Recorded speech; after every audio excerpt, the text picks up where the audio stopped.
So recently it has been brought to my attention that okay, this sounds so stupid. The Fallen revamp.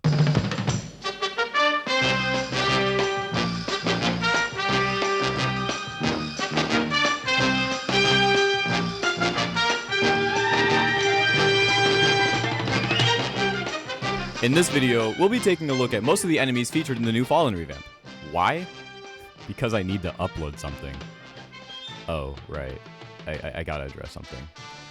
Brawler is a mid-game tower, Turret is better than Accelerator, Ranger is overpowered, NG is pretty much the same, Slasher is top dog, and Golden Soldier finally got his glow up. I don't care about Electroshocker.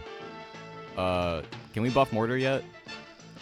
Anyways, here's my go-to Fallen loadout, here's my go-to NST loadout. If that's all you came for, then like and subscribe. Thanks, bye.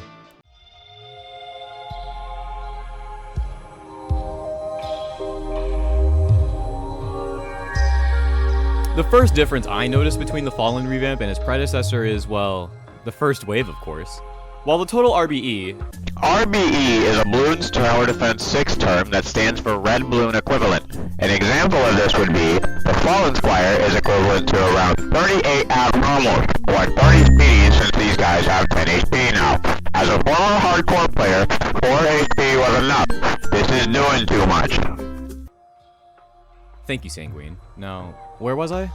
While the total RBE for Wave 1 is pretty much the same, I find it infinitely easier to deal with 3 abnormals rather than 5. Seriously, if you struggle with the first 5 waves of Fallen, you gotta screw loose or something. In my opinion, the scariest thing to come out of the Fallen rework isn't the aggro attribute. It isn't the Fallen hazmats. The Fallen Honor Guard doesn't even come in spitting distance. No. The scariest thing to come out of the Fallen rework are the new heavies. These are definitely a step up from the abnormals if you ask the commander. If you ask me though, 60 health is kind of nuts. Not to mention the 20% defense. If you aren't using Pyromancer or Cowboy to take these down, then you're gonna have a pretty interesting time later on. What's that, Commander? There's something charging down the field, and it has the aggro modifier? I guess it's time to talk about the new TDS gimmick. Now would be the perfect time to re-implement explosion resistance. Just saying. Aggro pretty much means that your towers are going to full focus on that guy until he's dead, letting any and all enemies pass while you do so. This serves to be a problem in late game if you don't have the DPS output to kill a squire. Pretty much it changes your targeting from first to I'm killing you. I'm killing you. I don't care about anything else. I don't give a shit about anything else. My programming is just get that fucking guy right now. Anyways, Wave 9 has a breaker. That's cool. At least he's happy to be here, unlike literally every other enemy in this mode. Wave 10 has hiddens now instead of Wave 13. Another Fallen Squire as well. This wave can be pretty challenging if you don't have hidden defense. Pyro or Cowboy would be optimal again. Ironic. When's the next interesting enemy again? Oh, right. Wave 15. Thanks, Commander. Wave 15 introduces yet another replacement for the Necromancer. He just cannot catch a break, can he? Fallen Necromancer will slam its staff into the ground every few seconds, summoning some necrotic skeletons to make your day worse and Mortar's day just that much more satisfying. Oh, but this wave isn't as simple as just killing a slow little guy with 400 health. Oh, no. Now we need to talk about the bloated modifier. Oh, hold on. I'm getting a call. What's that? There's a better place to talk about this? Okay, so pretty much they have 1200 HP and the necrotic skeletons have 60. Brawler works nicely, but so do AoE towers like Rocketeer and Mortar.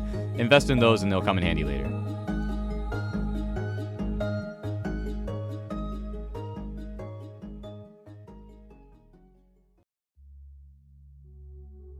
So after you kill the Fallen Necromancer, you are immediately rushed by 6 Fallens. Yup, 6 Fallens on Wave 16. Did I mention they have defense now? A whopping 50%, and more health too.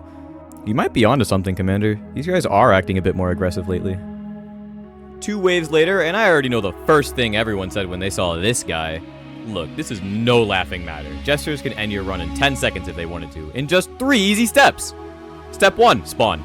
Step 2, throw a present. Step 3, bloated, nimble. Oh, right, bloated. The bloated effect is a modifier that doubles the health of any enemy.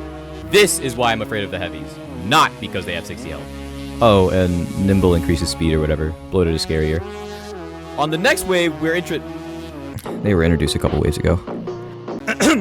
Fallen Hazmats, the antithesis of every status effect unit. These guys got it all. Or, well, most of it. No burn, no shock, no freeze, no dick, no balls, and asshole since this guy feeds on radiation. Yeah, anyway. Oh, that guy's new. Oh, that guy's hidden. Yeah, they're essentially just Shadow Boss 2.0. Anything with a high enough DPS output plus hidden detection, and they'll never become an issue. Not even in late game. Justice for Possessed Armor, they suck in Terraria and TDS. What? Oh no. This is the new giant boss, dubbed Fallen Giant by Paradoxum, but I just call them the Fallen Big Back for funsies. That's what this is for, right? Funsies? Giant bosses sure did have a glow up in terms of being a scary enemy. No longer are they just a cash cow for the Ecoless player. They are finally a worthy adversary with 60 defense. Whoa! And a cash cow for the Ecoless players. Can you tell I'm being sarcastic? Okay, let me stop messing around and get to the actual interesting stuff now. Fallen Shield, aka Fallen Bigger Back, is so annoying to me. Like, you have zero idea. Don't get me wrong, I ain't ever scared of 10,000 HP, but what makes this guy scary is the fact that they can run. These chumps ain't slow either. Slightly fast is pretty fast for such a big back enemy, bro. Okay, what's next? See, unlike the Accelerator, Engineer knows how to look upward. Oh yeah, Fallen has flyings now. Noobs gotta use Hunter and Militant, but us pros get to use Mortar and Ranger. They all get the job done, but Mortar does it better. Not saying Ranger can't handle Seraphs, I'm saying Ranger can't handle them as good as my baby Mortar does. Stop the cap! And for the record, Engineer can handle all the flyings on this mode, but don't rely on her to do that. She gotta thug it out. Even this guy said so. The mode just stops throwing new stuff at us for a while. There's corrupted Fallens, I guess, but they just replace Fallens after Wave 32. If you're struggling with Fallens on Wave 30, then I have no advice for you. Wait a sec, do you hear that rumbling? Sorry, Commander, I made that joke already. Not too much to say about the Fallen tank, really. Old tank was scarier. They even buffed this guy, and he still isn't scary. Just give him a flat 10k HP and stop being so lenient, Paradoxum. Don't even announce it, just do it. Not much to say about Tank anymore. He doesn't even have a throwing arm. Commander, you straight up lied to me for like 4 years, and you don't got anything to say about it? Thank you, Commander. Very cool. Oh, watch out for Wave 34. They got a new flying enemy with a ton of health. What in the So, on Wave 35, the Fallen King sends out a Molten Boss. The Fallen Honor Guard, unlike the Molten Boss, is a stun-spamming, light-emitting, big-backing, burly, lumbering piece of work. 75,000 HP. Oh, and what's that behind him? Yup. They renamed the Warden to Templar. I can vibe with that, I guess. So, not only do you have to deal with a stun-spamming boss on Wave 35, you also have to deal with his pet Minecraft Bob. Bob? Mob. Epic wave, if you ask me. Epic theme, too. Okay, we're pretty much done with Fallen now. The next enemy is like a Fallen Guardian, I guess. And now, the most interesting wave of them all. Let me just read this grocery list of enemies that the Fallen King sends at you. 3 Boomers, bloated of course, nimble too, can't forget that. 1 Fallen Honor Guard, 8 Corrupted Fallens, 4 Fallen Angels, 1 Fallen Summoner with regeneration. Don't get too cocky now. 2 Fallen Heroes, bloated ones. They ate cheese last night. Give them some space. 3 Fallen Guardians, 1 Templar, bloated too, like it matters. 6 Fallen Angels, 12 Breakers, bloated. Oh, and how could I forget? The King himself. Yeah, in my opinion, the old Fallen King was tougher. Call it a skill issue, I dare you. Let's compare. New Fallen King, I'm gonna call him Jerry from now on. Only has like 4 abilities, while the old Fallen King, yeah, I'm gonna call him LeBron now, has like 6. Jerry can summon enemies, swing his sword in a zesty fashion, and summon more enemies. Now LeBron, on the other hand, he could swing his sword, smite your towers into oblivion, stomp and absolutely destroy your summons, block for like 10 seconds with full immunity, summon some admittedly weak enemies, and also has a rage mode. I just learned this, but apparently LeBron's stomp was actually larger than the Void Reaver stomp. Does this mean that LeBron outscales Void Reaver? What am I even talking about? Oh, Jerry isn't a pushover either. He's, to my knowledge, the first boss to have defense. Up to 60% in fact. It seems like everything on Fallen has 60 defense. Wait, that means Paradoxum knows how to actually make a difficult mode now.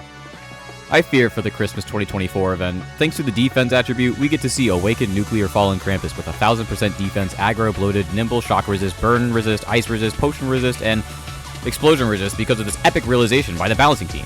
This is so awesome. Okay, so, am I the only person who thought the Fallen King would, like, revive when defeated? I mean, that beam of light looks like it could just be so much more.